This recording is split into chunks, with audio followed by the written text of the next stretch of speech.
La décision d'engager l'action armée en novembre 1954 pour libérer le pays du joug colonial a été le premier défi majeur de l'histoire de l'Algérie durant cette seconde moitié du XXe siècle. Ce défi lancé par un nombre restreint de militants résolus mettait fin à 30 années de revendications politiques légales auprès d'une administration coloniale sourde, forte de ses droits acquis par la force. Les différentes réunions qui ont précédé le 1er novembre 1954 avaient bien précisé les rôles des différents protagonistes en désignant 4 hauts dirigeants, Ben Bella, Boudiaf, Khider et Aït Ahmed, pour le soutien de la révolution à partir de l'extérieur. Mais seuls 2 d'entre eux, Ben Bella au Caire et Boudiaf au Maroc, s'occupèrent de l'approvisionnement en armes et en matériel pour la Hélène. Cette prise en charge de départ par ces 2 responsables et leurs collaborateurs fut chaotique, pour ne pas dire difficile, à cause de l'inexpérience des uns et des autres, de la frilosité des pays ennemis, dont l'aide était escomptée, et de l'environnement complexe lié au commerce des armes. La situation s'améliorera avec le temps grâce à la persévérance et à l'esprit imaginatif des responsables désignés à cette fin. Une première organisation, puis des organisations seront mises sur pied durant les 7 années et demie de guerre, tissant un maillage de plus en plus serré vers les sources d'approvisionnement les plus sûres et les moins coûteuses. L'aviation française, avec la complicité de son équipage, intercepte les 5 leaders du FLN le 22 octobre 1956 dans l'espace aérien international. Le FLN ne cédera pas. Il remplacera aussitôt Ben Bella et Boudiaf. Ben Hidi, colonel de la Wilaya 5, se déplacera au Caire pour exiger plus d'efforts de la délégation extérieure du FLN. La situation s'améliorera avec le temps grâce à la persévérance et à l'esprit des responsables désignés. Une première organisation, puis des organisations seront mises sur pied durant toute la guerre, tissant ainsi un maillage de plus en plus serré. Après l'arrestation de Ben Bella et de Boudiaf, un nouveau relais est constitué par Krim Belkacem, Ammar Ouamran, Mohamedi Saïd, Gnez Mahmoud et Amara Bouglez. Dès janvier 1957, plusieurs missionnaires sont envoyés en Allemagne, Aït Hassan et Keraman à Bonn, Yaïsi Abdelkader aidé par Saïf el-Islam à Francfort, Boulahrouf à Rome et Boukadoum Hawes à Madrid, sans oublier Chanderli et Mohamed Yazid à New York. Yaïsi Abdelkader, dit Noasri, s'intéressera au ravitaillement général et livrera des conserves, des couvertures, des médicaments et d'autres accessoires utiles aux combattants à l'intérieur du pays, ainsi l'envoi de pistolets automatiques et de munitions. Ces armes sont envoyées du Moyen-Orient et d'Europe vers les ports égyptiens et libyens pour arriver en Algérie. 1958 va marquer un nouveau tournant dans la stratégie défensive de l'armée française.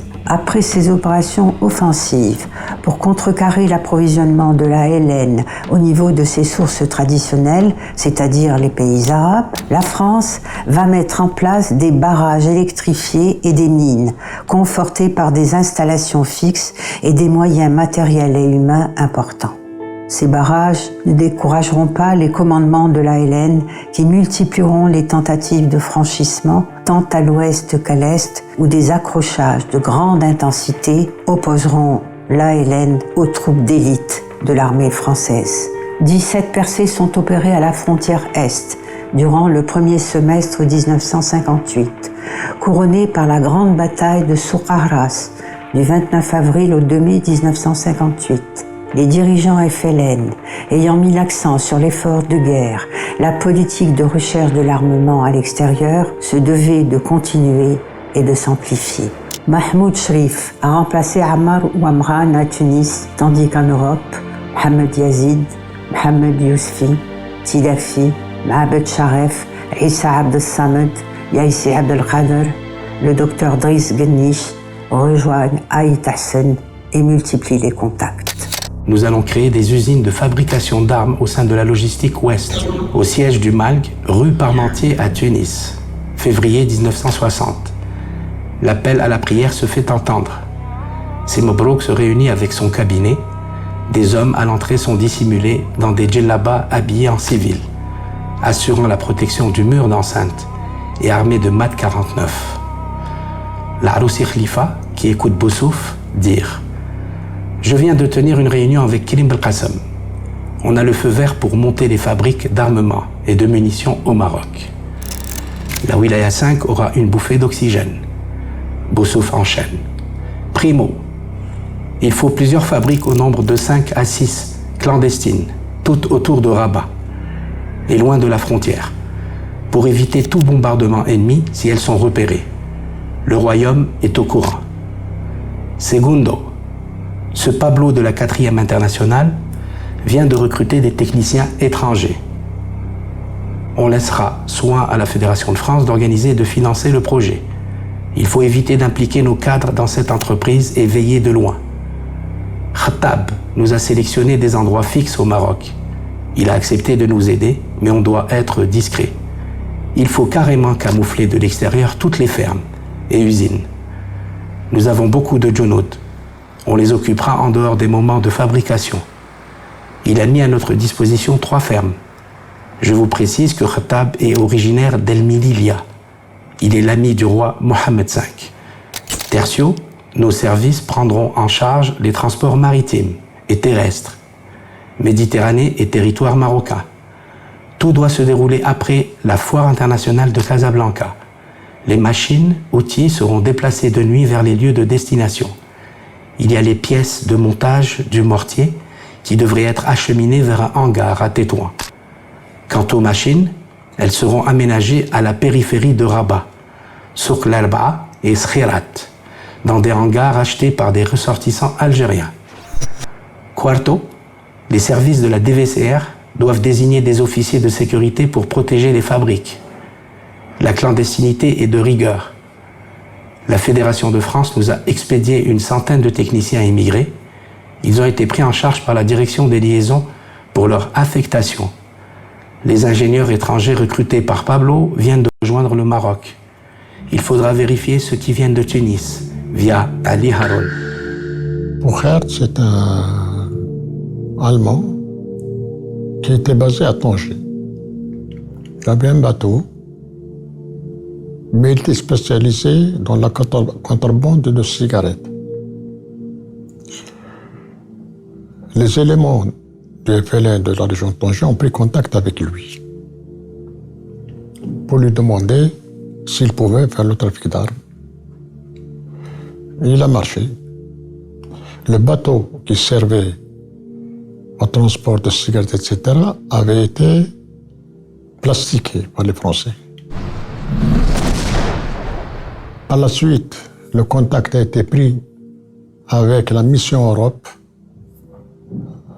dont Mustafa Yousfi, Mabed, qui était son adjoint, et ils ont commencé à travailler avec lui. Il s'est acheté un autre bateau et il a commencé à fournir des armes à la mission Europe. Les Français se sont aperçus de voler absolument le retourner, en lui proposant même de travailler avec le FLN, mais les informer, ce qui lui ferait une double paye. Mais il n'a jamais voulu marcher. C'est un bonhomme qui a vraiment donné tout ce qu'il pouvait donner. Les souvenirs que j'ai, c'est que, disons, depuis mon adolescence, il s'est très occupé de moi pour me forger un caractère, pour m'apprendre à vivre et surtout forger ce caractère pour les éventualités à venir, étant donné qu'il considérait que j'étais une jeune fille, une femme en somme, et que je n'avais pas beaucoup d'appui familial. Notre famille, elle a été décimée entre la Première et la Seconde Guerre mondiale. Elle était très nombreuse à l'époque. Et il voulait que je sois un être indépendant, qui sache prendre ses décisions et qui toujours soit consciente que cette éducation qui était un peu difficile venait de l'amour qu'il me portait pour pas qu'il m'arrive des choses désagréables. Parce que quand je lui ai rappelé que j'étais très jeune et que je voyais pas la vie tout à fait de cette façon, il me disait, ça ne fait rien. Si tu as pas besoin, tu l'emploieras pas. Mais si tu en as besoin, tu pourras aller le chercher. Et étant donné que j'étais tellement proche de lui, il m'a seulement donné une consigne. Si je ne suis pas là, je voudrais pas avoir honte de toi et de ton comportement. Avant de mourir, peut-être quelques jours, il m'avait dit qu'il avait été menacé, que les services secrets étaient venus le voir personnellement 2 et 3 fois. Il lui avait averti que s'il ne cessait pas dans ses activités, ils avaient ordre de finir avec son existence. Alors, moi, comme jeune fille, je lui ai dit, est-ce que tu pourrais pas essayer d'éviter? Et il m'a dit, non, ma fille, quand on s'engage dans une cause, on y va jusqu'au bout.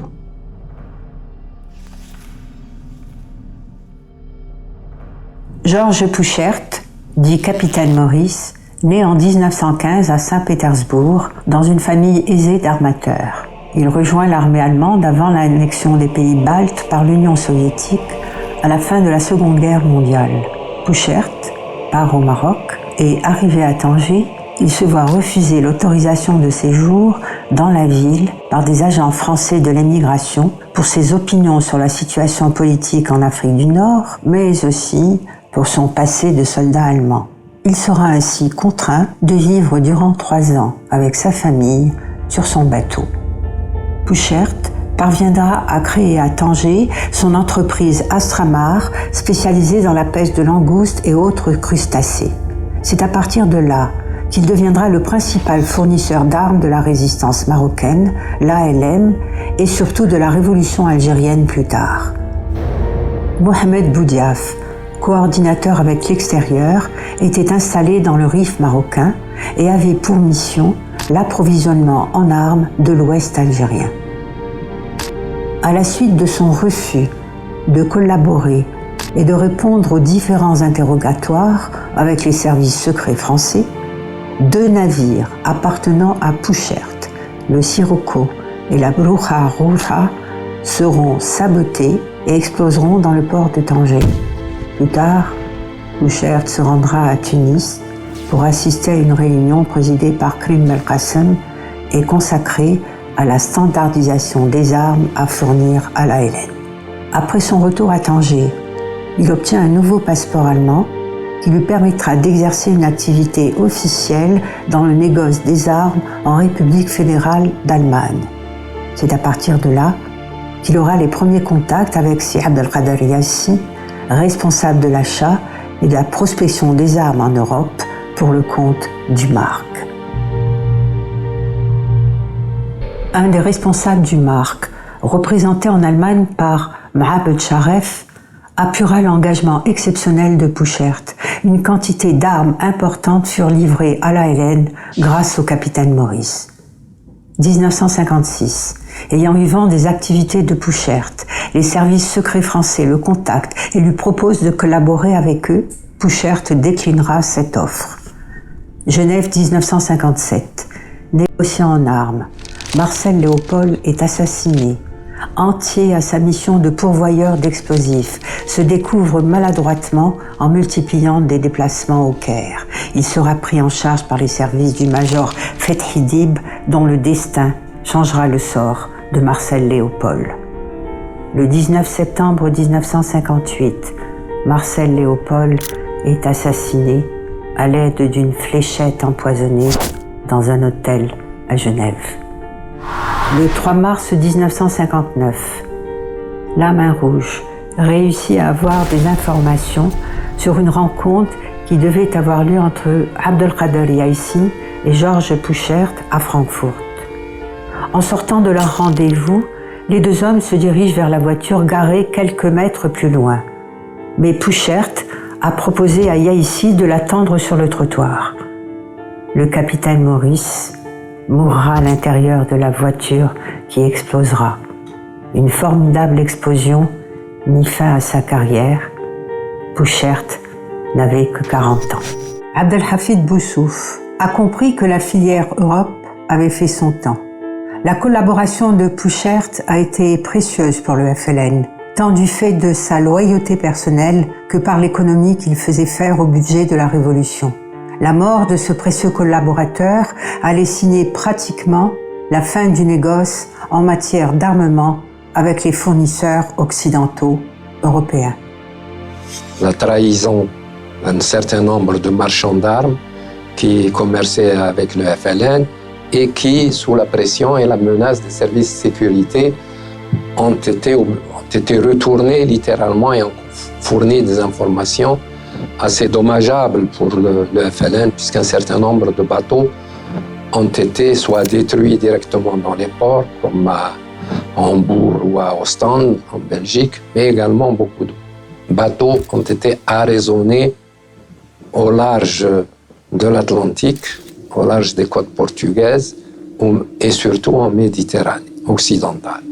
Donc tous ces bateaux étaient destinés principalement à alimenter l'ALN du Maroc en armes, parce que le Maroc n'a pas de continuité géographique, c'est quelque chose de fermé, donc si les armes arrivaient facilement aux frontières de l'Est par la voie terrestre, en venant d'Alexandrie ou de Libye, le cas était différent pour ce qui est du Maroc. Donc l'effort a été fait toujours pour rechercher les moyens de faire arriver des armes au Maroc. Une dizaine de bateaux ont été soit détruits, soit arraisonnés, parmi lesquels le fameux Athos, puis le Slovenia, le Lydis. Mais il faut dire aussi qu'un certain nombre de bateaux sont passés. Donc, de 56 à 60, il y a au moins 5 à 6 bateaux qui sont arrivés sur les côtes nord du Maroc, dans la région de Nador, à exception faite du Dina en mars 55 et de l'Intisar quelques mois après. Il y a eu également d'autres bateaux, parmi lesquels le Bornhof, est arrivé à Casablanca, le Ravinsky, l'Emma, plus un avion qui venait du Luxembourg, qui a ramené des mitraillettes et du TNT à l'aéroport de Casablanca. Mais le plus gros des envois qui ont été faits vers le Maroc a été fait à partir de 1960, c'est-à-dire à partir du moment où c'est Boussouf qui a pris en charge l'acquisition des armes au profit de l'ALN. Donc, qu'est-ce que Boussouf a fait à cette époque? Il a demandé de mettre en veilleuse les contacts avec les marchands d'armes, à l'exception de 2 ou 3, à l'exception, le vendeur, l'intermédiaire attitré, Georges Pouchert, a été assassiné le 3 mars 1959 à Francfort. Il est resté quand même Rudi Arndt, un auteur allemand, Springer. Malgré tout, Boussouf avait demandé d'arrêter les contacts ou bien de continuer à de prendre des contacts sans conclure. Parce que le GPRA, qui avait été déjà largement reconnu en 1960 par une majorité de pays autres que les pays arabes, a eu des contacts avec des États particuliers du bloc communiste. C'est ainsi que les relations avec la Yougoslavie, la Tchécoslovaquie, la Bulgarie, la Russie et la Chine ont permis de faire des acquisitions d'armes de qualité et à de meilleurs prix. Parmi donc les bateaux qui sont arrivés, je citerai 2 bateaux russes, du moins soviétiques. C'était le Choulim et le Cherkassy. Sont arrivés ceux-là dans les ports de la Méditerranée occidentale. il y a un bateau yougoslave, l'Ouragan, qui est arrivé à Casablanca avec 1000 tonnes d'armement. Ensuite, il y a 2 bateaux chinois. L'un est arrivé à Tripoli en passant par le canal de Suez, le Jardi, et un autre qui est passé par le pôle sud, le Margic, qui était chargé d'armes, qui a déchargé une première cargaison à Conakry, qui était destinée au front sud, la frontière algéro-malienne, et qui a continué son chemin sur Casablanca. Ensuite, il y a eu un autre bateau bulgare qui est parti de la mer Noire, le Brezza, qui est arrivé à Tripoli avec une grande quantité d'armement. Parce que là, c'est des bateaux de beaucoup plus grande importance que ceux qui avaient précédé. Donc le Brezza a descendu des armes à Tripoli et le Bulgaria, le fameux Bulgaria, qui est arrivé au port de Tanger avec 2500 tonnes d'armement environ. Pour ce qui est du bilan, l'ensemble de l'armement qui a été fourni par le FLN, au titre des acquisitions du FLN, au profit de l'ALN, le bilan se chiffre, d'après nos statistiques officielles, à environ 24 000 tonnes.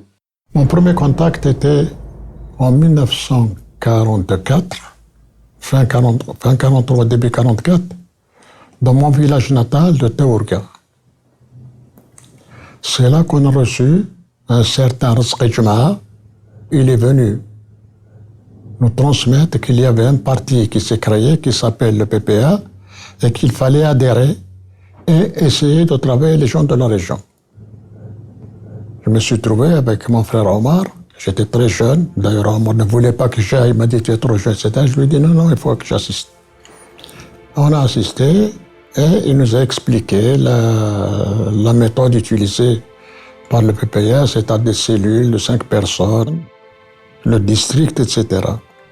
C'est ce qu'on avait fait. On a commencé à s'organiser. Jusqu'en 1946, alors qu'Omar a été arrêté par les services français en 1945, et il n'a été libéré qu'à l'amnistie de 1946. De là, on s'est mis d'accord. Il m'a dit, écoute, il faut que tu partes à Alger. Ici, tu risques d'être arrêté toi aussi. Je rejoins Alger. À Alger, j'ai continué à militer dans le PPA, donc c'était en 1946. Et de là, donc, on a voté sur le plan politique, parce qu'on ne voulait pas revenir comment on appelle ça, au MTLD. Et on est resté jusqu'au début de la Révolution. Au déclenchement, on ne savait même pas qu'il y avait déclenché la Révolution, alors qu'on était censé nous préparer pour le déclenchement de la Révolution. On a rencontré Salih Louanchi, qui était déjà dans le secret des responsables. Il nous a dit, attention, la nouvelle organisation pour la Révolution s'appelle le FLN. Et depuis, on a adhéré au FLN jusqu'à mon départ au Maroc.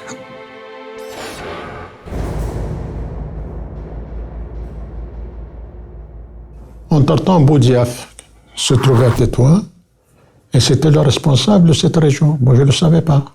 Mon Boudiaf, je ne l'ai pas connu personnellement, mais j'ai entendu parler.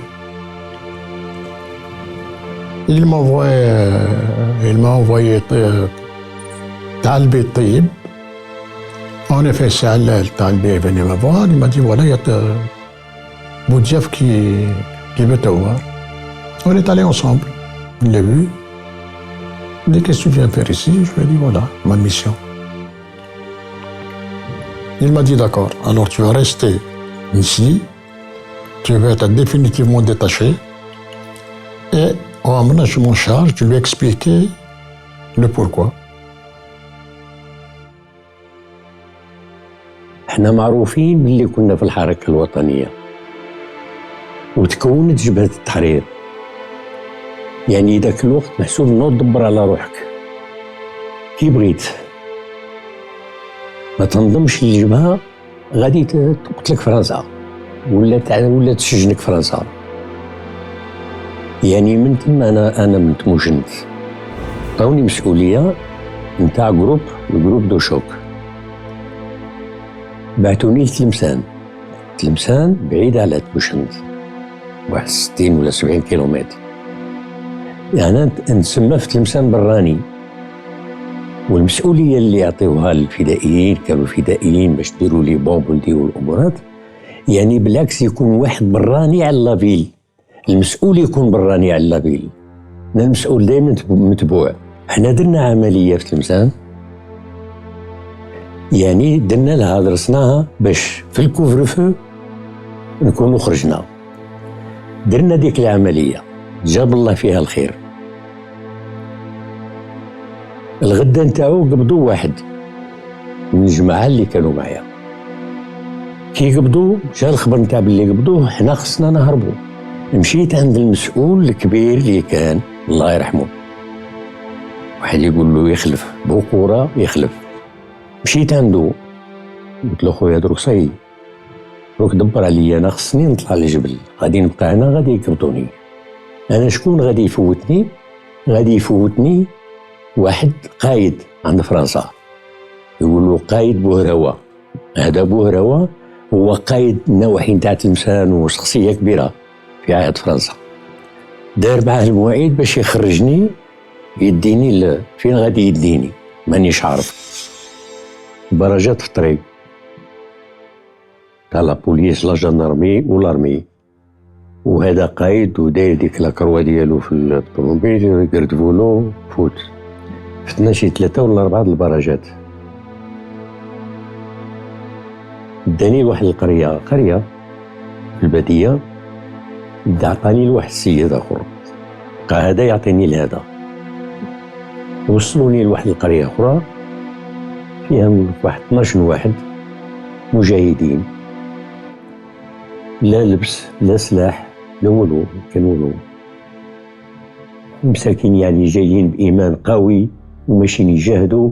واش تجاهد مع من؟ تجاهد الاستعمار بلي شار بلي بلاندي بلي كاميون بالارمي وبالكلاب. لقاوني تاني مع المسؤول نتاع المنطقة، أنا ما نعرفش هاد المسؤولين، ما نعرفش هاد اللي باش نعطيه كل شيء، كان يمد الاسم نتاعو. دخلوني البلاد ما نعرفهاش، بيت في الدار، راح الدار حتى تلاقيت مع المسؤول، هو القائد نتاع الولاية الخمسة. قائد الولاية الخمسة هو سي مبروك الله يرحمه، عبد الحفيظ بوسوف، كنا نسموه عنده اسم مبروك. J'ai connu Boussouf d'abord chez Boudiaf qui était en soins à Tétouan. Et c'est là qu'on avait convenu ce qu'on appelait des cellules de récupération à travers tout le territoire marocain, villes et villages, auprès des autorités marocaines ainsi que des Algériens résidant là-bas sur place.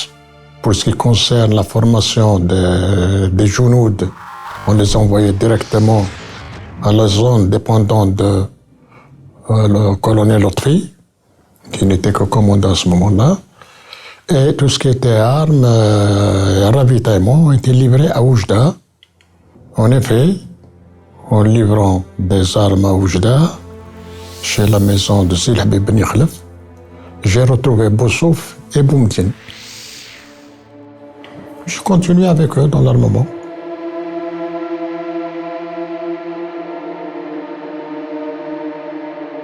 يجي سي مبروك كيما نعرفو في ذاك الوقت، اللي شوف غادي تمشي للدخول داخل المغرب، وعطاني واحد الوريقات كتبهم. وصلت الرباط، فين نصيب هذا سي منصور بوداود، كان عنده اسم اخر ماشي منصور. فين غادي نصيبو؟ اللي يدبروا عليا في الحقيقه هما المقاومه نتاع المغرب. سي منصور كان قبض واحد المركز، اول مركز نتاع النظام نتاع الجيش، قبضوه في واحد البلاد في المغرب يقول لها تيفلت، فيه واحد 35 جندي من الجنود اللي هربوا من الارمي فرونسيز، جزائريين.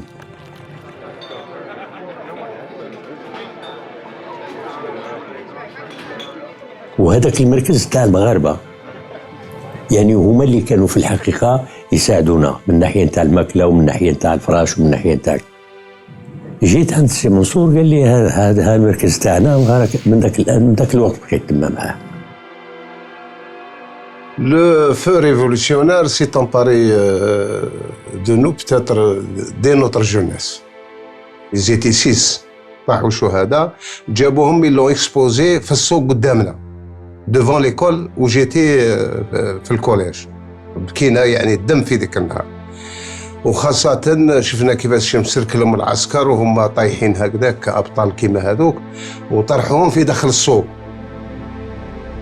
كانت عندهم ثقة فيا بزاف هذوك الإخوان هذوك، وكانوا يعني حتى نشفى يقولوا لنا بكم أنتم الجزائر رايحين نكونوا بها دولتنا إن شاء الله.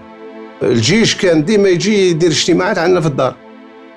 كان سي عيسى البنداوي هذا ربي يرحمه، سي عيسى سي علاوة زيوان، جماعة سي محمد طيب، كثير من الجيش كانوا يجيو يديروا الاجتماعات نتاع اهل الدوار واللجان الخماسيه وكذا شيء الى اخره.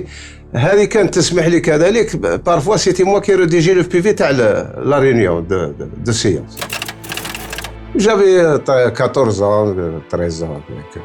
جيتي كوليجيان على كل حال، جيتي في الكوليج. هم جاو لا جوندارمري والسي ان اس كانوا يحوسوا عليا في الدخله تاع الباب وهربني ان فرونسي. سي ان سو ديريكتور تاع الكوليج هو اللي هربني، ولا بوليس ولا لا غارد موبيل كانوا يحوسوا عليا في الدخله تاع الباب، وهو اللي هربني يعني في الحقيقه. والشيء اللي بوسنا هذو منها الشيخ كان يفكر. جا خويا من فرنسا قال له يا ولدي لا خليه لهنايا يديروا فيه حاجه، هو صغير وكذا شي الى اخره. سني عليا باش افيك اون بروكوراسيون باللي خويا سون اوكيب دو موا وداني لفرنسا. كي لحقنا لفرنسا شوي بارتي سور اون ريجيون كي ايتي ان بو ديفيسيل. On a commencé à organiser, j'avais trouvé الأخ هذا بن سالم عمر وجماعة على كل حال، وجافي دي كوزان كيزيتي ثاني في ذاك الوقت ثم في الجبهة. On a commencé à s'organiser حتى نكلفوني بالسيكتور. نهار تم القضاء على واحد ثم كان يعني ريسبونسابل ناسيونال تاع لي ماساليست.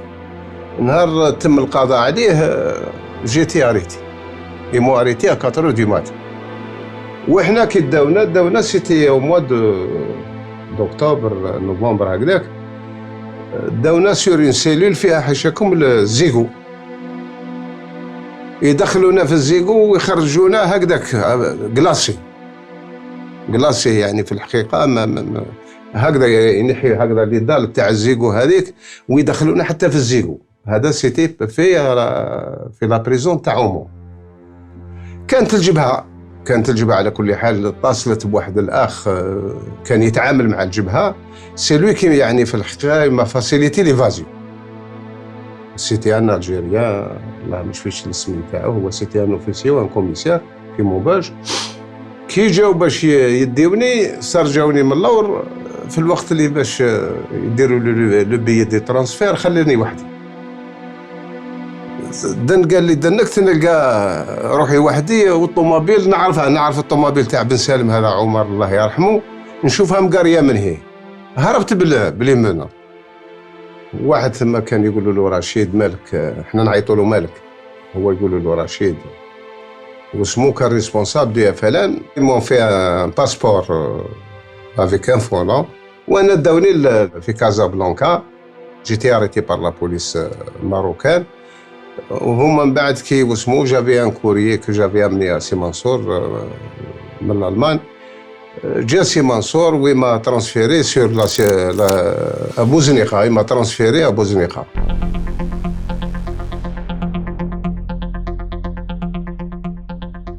Je rejoins la Révolution en France en 1957. C'était le moment où se structurait la Fédération de France et c'était M. Omar Boudaoud qui était le responsable. À cette période-là, j'ai été affecté pour la collecte d'argent de fonds au service, un service qui s'appelait le CSD. c'était le comité de secours aux détenus. Là, il fallait aussi bien envoyer de l'argent aux prisonniers algériens que aider leurs familles qui étaient en France. Donc, il y avait certains compatriotes qui écrivaient à ces prisonniers et en même temps leur envoyaient de l'argent en se faisant passer pour des gens de la famille. Donc, après être resté un certain moment dans ce comité, j'ai demandé à mes supérieurs d'être envoyé en Allemagne, puisque nous avions entendu qu'il y avait des étudiants par le passé qui rejoignaient l'Allemagne pour aller au maquis. Nous-mêmes, j'étais avec certains jeunes et on était proches d'aller au service militaire, d'être mobilisables, ce qui fait que nous ne voulions absolument pas y aller, donc on a demandé d'être envoyés. C'est ainsi qu'un jour, on m'a donné donc l'autorisation d'y aller, ainsi que l'adresse de notre représentation à Bonn, qui était auprès de l'ambassade de Tunisie. Hafid Karaman est né le 5 avril 1931 à Béjaïa. Après ses études primaires et secondaires, il entame ses études supérieures à l'université d'Alger. Il s'engage rapidement dans le mouvement étudiant au sein de l'Association des étudiants musulmans d'Afrique du Nord et rejoindra les rangs du FLN au sein duquel il militera activement.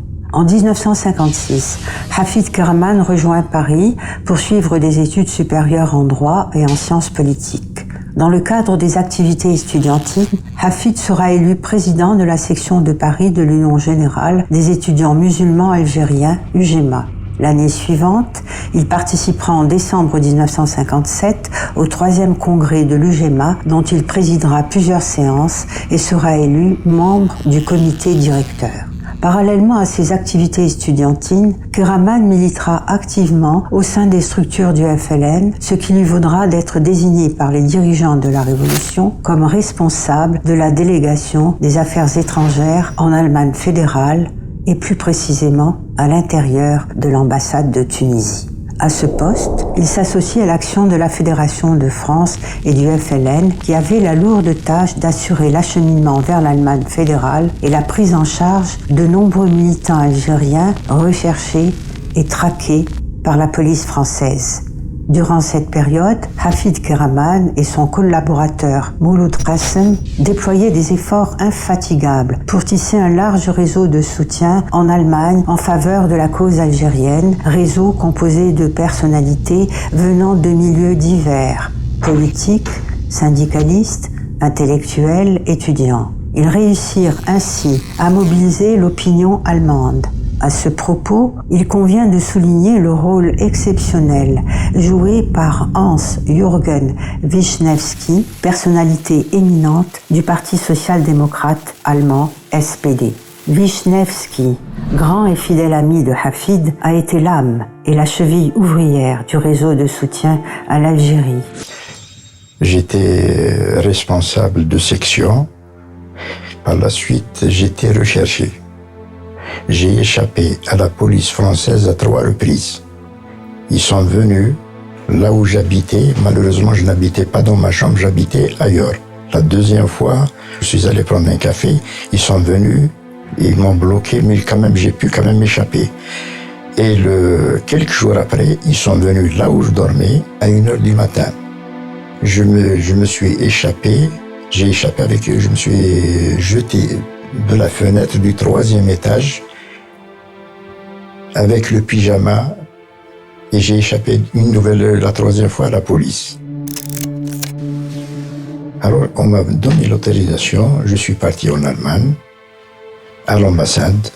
Je suis resté quelque temps là-bas, 2 mois à peu près. J'étais pris en charge, on m'avait donné par la suite un passeport marocain. Je suis rentré au Maroc.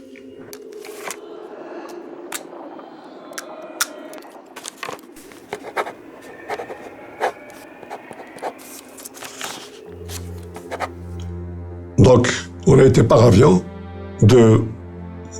d'Allemagne jusqu'à Madrid, de Madrid à Tanger, et par la suite jusqu'à Rabat, où là, nous avons été conduits dans un bureau, et c'était Semensour Boudaoud qui nous a reçus, et il a demandé à chacun de nous quelle était sa formation professionnelle.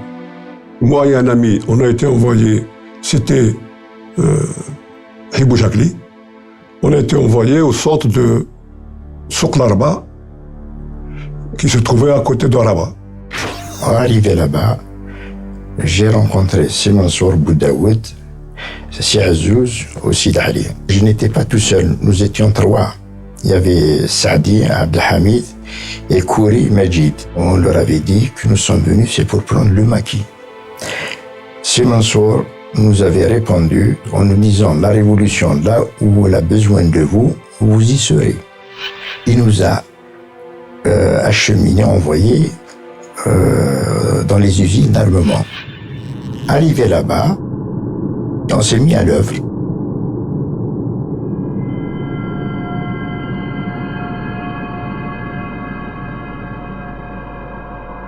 Quand on est rentré admis dans ce centre, on nous a fait savoir que c'était une usine de fabrication d'armes.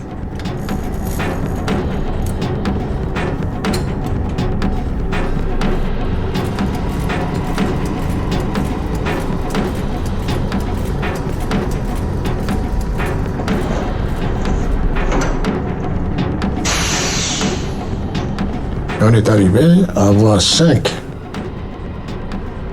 ateliers de fabrication. On avait commencé par une unité. Donc les gens étaient déjà formés. Parmi eux, on a sélectionné des gens capables de gérer d'autres unités. لا ماتير تجينا من الخارج. كاين لانتوندونس اللي خاصة تجيب هاد الماتير تجيبو من برا. بيروتيتيد هو اللي عليه العمدة وعليه هو الأساس. كاين لي شاف داتولي، لي شاف ديكيب، لي شاف تكنيك، وكاين لي كونترولور جينيرال نتاع لي بياس ونتاع الأمور. جندي تورنير عطيه بياس، عطيه ورقة ومديسينيا ويصاوب التور نتاعو ويخدم البياسة هذيك. تطورت لا لوجيستيك تطورت تطور شي فظيع.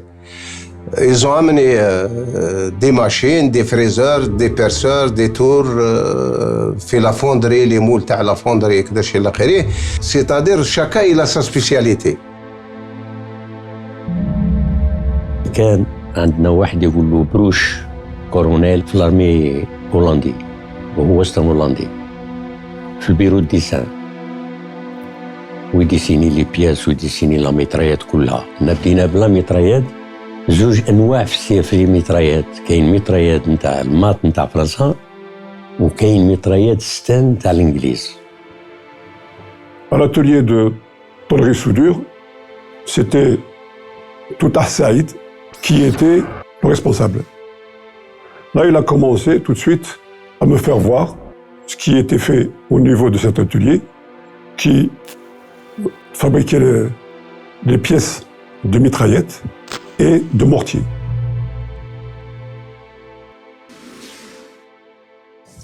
نرجعوا للخدة ان لو كان نجيبوه يشوف المركز غادي السلطة المغربية هي تجيبو والامن والدرك يتبعوه، غادي يوصلوه للمركز، غادي يقول هنا الجزائريين عندهم شي حاجة في هذا المحل. هنا باش نبينوا له باللي هاد الشيء راه يتخدم في لا بريزيدونس. كانت عندنا لا بريزيدونس في الرباط خاصة نتاع الحكومة، من يجوا يصيبوا فين ياكلوا فين يرقدوا. هاد الخدمة اللي أنا نخدموها له جبناها لا بريزيدونس، درنا لا سالة كبيرة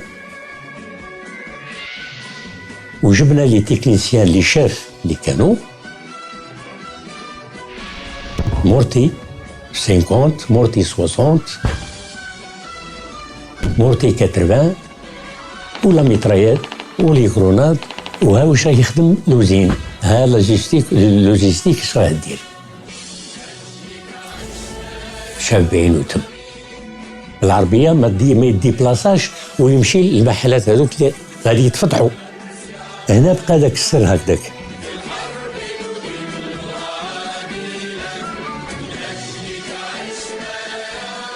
j'avais organisé un périmètre de sécurité.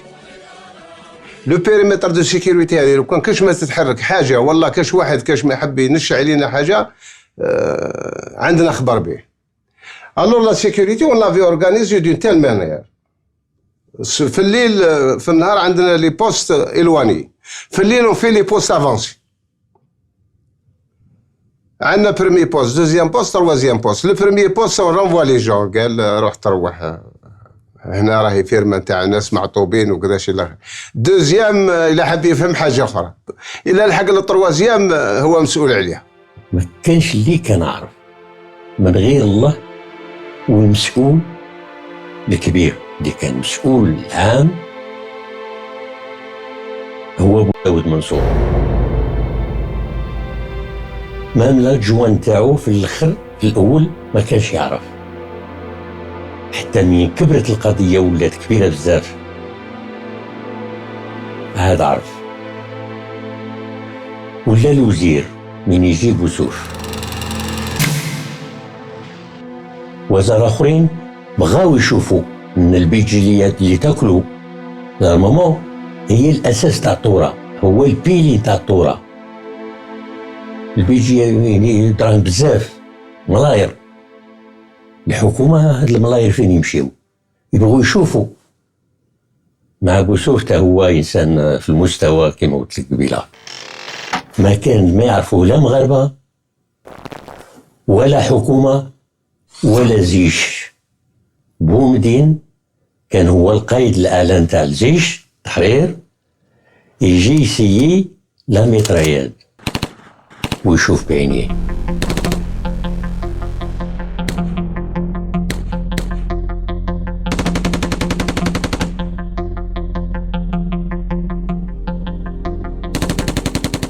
Les anciennes tentatives de livraison d'armes à l'Algérie par voie maritime, celle de l'Athos, le 23 octobre 1956, avec ses 300 tonnes, le Slovenia en mars 1959, le Lidis en avril de la même année, le Monte Cassino avec ses 180 tonnes, ainsi que 2 autres petits vaisseaux, le Granita et le Tegrita, ont été voués à l'échec, du fait que les cargaisons ont été interceptées par les patrouilleurs français. Au vu de ces tentatives sans résultat, Abdelhafid Boussouf et Ahmed Francis, respectivement ministre de l'Armement et des Liaisons Générales et ministre des Finances du GPRA, décident de se déplacer à Sofia, en Bulgarie, en ce début d'année 1960, pour trouver auprès de nos amis bulgares une solution à ce manque flagrant d'un matériel indispensable pour la continuité de la révolution. Ils entament des discussions avec les responsables bulgares au niveau du gouvernement pour la livraison d'armes au FLN. De là, après un accord, la coordination de la livraison d'armes allait s'engager du côté bulgare par un certain Georgi Naidenov et du côté algérien par Mabed Sharef, qui se fera succéder secrètement par un membre de la DDR. L'opération du Bulgaria s'est déroulée en 3 phases. La première, la ressource et du transport, fut du seul ressort direct de Abdelhafid Boussouf. La seconde, contrôle portuaire de Tanger pour le changement et déroutage du bateau vers Casablanca, fut de la responsabilité de la DDR. Le troisième fut de la responsabilité de l'armement ouest du Mali, c'est-à-dire Mansour Boudaoud, et de la direction FLN Wilaya 5 du Maroc occidental. Cette dernière avait pu mobiliser en 24 heures plusieurs dizaines de camions privés appartenant aux militants, puis une course à la mort vers nos bases frontalières avec plein succès. Les Marocains, ainsi l'aide conséquente de Mohamed V, se réalisa sans difficulté. Jafar Skenazen, participant à l'opération DDR, a connu 2 officiers du bateau, Georgi Naidenov, et l'autre contact, nous en dévoilerons pas l'identité. Des citernes de 5000 litres avec des compartiments intérieurs, des armes, compartiments d'armes, compartiments de munitions, compartiments, etc. 2 ou 3 citernes, si ma mémoire est bonne, je crois que c'est 2 citernes, où il y avait pratiquement 5000 armes et 5 millions de cartouches. Comme le port de Casablanca était encore sous le commandement d'un commandant français, mes services sont arrivés à convaincre certains douaniers et surtout la direction des mines de phosphate marocaines. Alors ces cuves de 5000 litres, ils les ont tellement bien sophistiquées en mettant des moteurs électriques dessus, des ventilateurs, des machins, comme si c'était de gros compresseurs pour les phosphates. Et avec la complicité aussi bien surtout des phosphates, le bateau arrivait, les camions étaient déjà prêts. Donc, les citernes ont été directement chargées sur les camions. Et comme si c'était pour l'État, c'est passé comme une lettre à la poste. Le Bulgaria, ça a été l'une des plus importantes cargaisons d'armes jamais reçues par la logistique ouest. C'était un travail de longue haleine. On avait reçu un gars du gouvernement yougoslave qui était venu et il nous avait annoncé l'arrivée prochaine du bateau, sans nous donner ni le nom ni le jour. Boussouf était venu de Tunis. Nous, on avait placé des agents à qui on a loué des chambres, des hôtels qui dominent la mer avec des jumelles, etc. Et voilà les bateaux qui arrivaient. Il n'y avait pas un grand trafic de bateaux à ce moment-là à Tanger. Finalement, le bateau est arrivé. Mais il fallait décharger vite. Très vite, on avait peur des bombardements de l'armée française. Car en surveillant bien, il y avait un espion français qui était dans un hôtel à Tanger. Et en accord avec la police marocaine, il a été arrêté. Donc il fallait décharger en 24 heures environ 3000 tonnes d'armes et de munitions. On a mobilisé tous les camions des Algériens se trouvant au Maroc, plus les camions de la SNTR marocaine, service de transport public, des camions de 10 tonnes, 20 tonnes. Et en effet, on a déchargé en très peu de temps. Le véhicule de Boussouf lui-même sera visé par 2 activistes bien plus tard qui tentèrent de placer une bombe près du siège du FLN à Rabat sans l'atteindre. Découvert, l'un d'eux sera abattu par les gardes de la mission. La confiance n'exclut pas le contrôle, enseignait Boussouf à ses cadres. Étant colonel, puis ministre du GPRA, Boussouf prend en charge l'émancipation d'une jeune nation, de ses cadres, avec un apport d'une guerre psychologique inégalable. Le GPRA existera sur le plan politique, diplomatique, idéologique pour le monde entier. En dehors de cet armement, je voudrais mentionner également qu'au Maroc, dès les années 57, 58, des manufactures de fabrication d'armes secrètes ont été installées dans 5 bases au Maroc où étaient fabriqués des mortiers, des pistolets mitrailleurs, des grenades, des bengalores et des bazookas. Donc voilà, c'est des quantités assez importantes qui ont été fabriquées avec le concours d'ouvriers professionnels spécialisés en matière d'alésage, de mécanique, de fonderies qui sont venus de France et qui étaient également accompagnés par des techniciens étrangers fournis par la 4e internationale de Raptis. Donc il y avait, disons, une dizaine de techniciens et ingénieurs étrangers. Sur ce point, je voudrais souligner également que Boussouf a été un des rares responsables de la Révolution qui n'a pas rejeté la collaboration de personnes étrangères à l'Algérie. Il avait des techniciens, des spécialistes dans les transmissions, des légionnaires. Il avait également le contact avec un Autrichien du nom de Staffan Müller, qui a énormément servi sous les ordres de Boussouf pour l'action psychologique qui consistait à envoyer des messages aux légionnaires pour les faire déserter. Il avait établi une véritable filière avec un point focal à Tétouan, où le consul d'Allemagne à Tétouan délivrait des papiers pour ces déserteurs pour revenir dans leur pays d'origine. Je pense que c'est une bataille qui valait la peine d'être gagnée, qu'il faut mettre à l'actif de la délégation extérieure du FLN. Parce qu'on a beaucoup parlé de l'action intérieure, c'est une action essentielle, primordiale, mais l'action extérieure de complémentarité est également à mettre en exergue. Il restait également à l'indépendance plus de 13 000 tonnes d'armes dans les dépôts du FLN en Syrie, en Égypte et en Libye. C'était le stock qui était destiné en cas de poursuite de la guerre.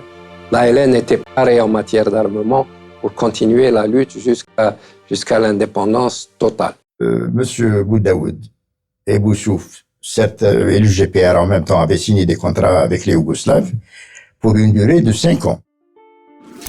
Il avait pris la décision de nous envoyer là-bas. On avait décidé de sélectionner les meilleurs qui étaient dans les usines et les envoyer se spécialiser dans l'armement en Yougoslavie. J'étais en mission pendant 45 jours, reçu par l'armée yougoslave. Et c'était pour nous la création d'une base de la nouvelle industrie en Algérie. Car les éléments qu'on avait envoyés, c'était pour se former dans les armes légères, mais surtout les munitions. Les mortiers, les bazookas, des choses comme ça. Et dont l'objectif était, bien sûr que ce qu'ils vont fabriquer ne servira pas à l'Algérie combattante, mais plutôt à l'Algérie indépendante. Malheureusement, en arrivant ici, on nous a dit « vous n'allez pas retourner en Yougoslavie ». J'ai vu les responsables qui étaient là en Algérie, les principaux. On leur avait dit qu'est-ce qu'on doit faire. Ils nous ont dit bon, vous n'avez qu'à rester là, vous ne retournerez plus là-bas. Le président n'a pas pu nous recevoir. On a vu son directeur de cabinet parce qu'il était en réunion, il était occupé. Le chef d'état-major qui était Boumdine, il s'est fâché. Il leur avait dit pourquoi ils ne sont pas venus me voir moi-même. Ils nous ont dit bon, vous voulez rester, vous restez, vous voulez partir, vous partez. On est parti. Malheureusement, ça n'a pas marché avec l'indépendance. Il y a des gens qui sont restés peut-être 6 mois, 8 mois, voire 1 an. Mais la décision des autorités algériennes à ce moment-là était de leur changer de cap. De ne pas fabriquer des armes, par contre se reconvertir dans le civil. Fabriquer, je ne sais pas, des bicyclettes, des motos, des trucs comme ça. C'est dommage, nous regrettons beaucoup ça, parce que nous, on avait une lancée déjà, on avait fait quelque chose, on voulait persévérer. Installer des usines, c'était une fierté pour nous, pour éviter même d'importer les armes, comme ce que nous faisons actuellement, nous importons tout de l'extérieur. Il faut bien spécifier une chose. Le rôle de la logistique ouest n'était pas d'introduire les armes à l'intérieur. Notre mission s'arrêtait à l'achat, l'acheminement jusqu'aux frontières. Là, aussi bien le ravitaillement que l'armement a été fourni à la wilaya et par la suite à l'état-major, qui, elle, se chargeait de rentrer les armes à l'intérieur. Ce que je sais également, que quand il y avait très peu d'armes et il n'y avait pas la ligne Maurice, les armes circulaient, la rentrée en Algérie. Mais depuis la création de la ligne Maurice Est-Ouest, pratiquement, les Français sont arrivés à étouffer l'Algérie. D'où un mécontentement grandissant entre les gens de l'intérieur qui ne pouvaient pas être habités en armes et les gens de l'extérieur qui disent on veut bien rentrer les armes, mais on n'a pas pu, qu'ils viennent les chercher.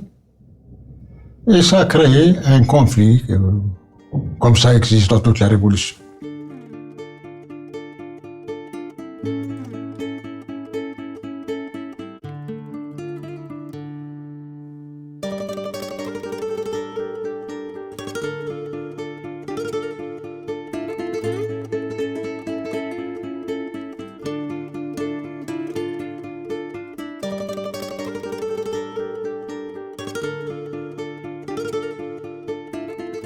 Oui, malheureusement, il y a eu des attentats qui ont été faits contre des étrangers qui travaillaient avec l'organisation.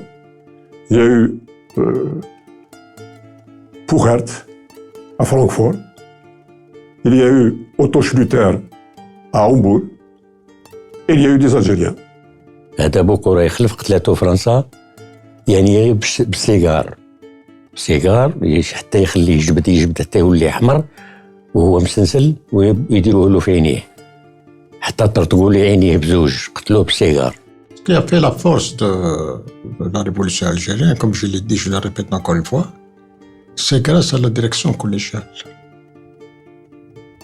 Et il n'y avait qu'un seul but pour tout ce monde-là qui faisait partie, un seul but, la victoire. Donc on était tous mobilisés et finalement, chacun a fait ce qu'exigeait de lui la révolution. Personne n'a choisi la manière de servir la révolution. C'est les responsables qui décident en fonction des compétences de chacun. Il était inhumé à Francfort-sur-le-Main, dans un tombeau qui était sous contrat 40 ans. Étant donné que ces personnes du mal me recherchaient, mais ne me trouvaient pas, ce n'était pas possible parce que la famille devait donner son accord. Une fois le temps écoulé, ils ont pu le faire. Et je crois qu'il a été transféré en 2007, avec tous les honneurs au cimetière de l'Alia. Une fois cherchant sur l'internet, j'ai vu les photos concernant cette inhumation et j'ai tout de suite contacté avec Aïssa Abdesmed pour lui dire que j'allais venir en Algérie et depuis lors, je me rends tous les années le 3 mars sur la tombe de mon père pour lui faire hommage. Aussi, je viens avec ma famille, mes enfants et je le ferai durant le reste de ma vie.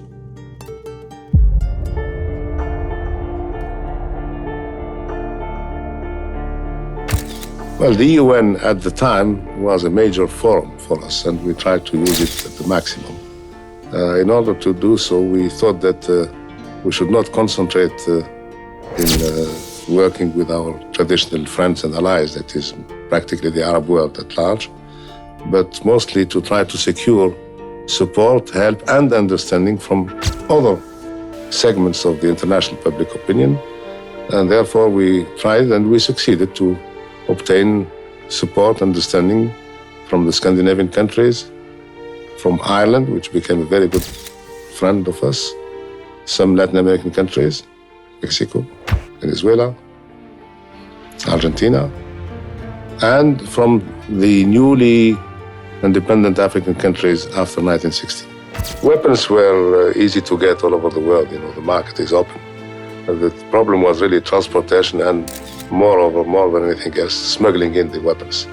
And this was conducted I would say very brilliantly by a number of young men at the time.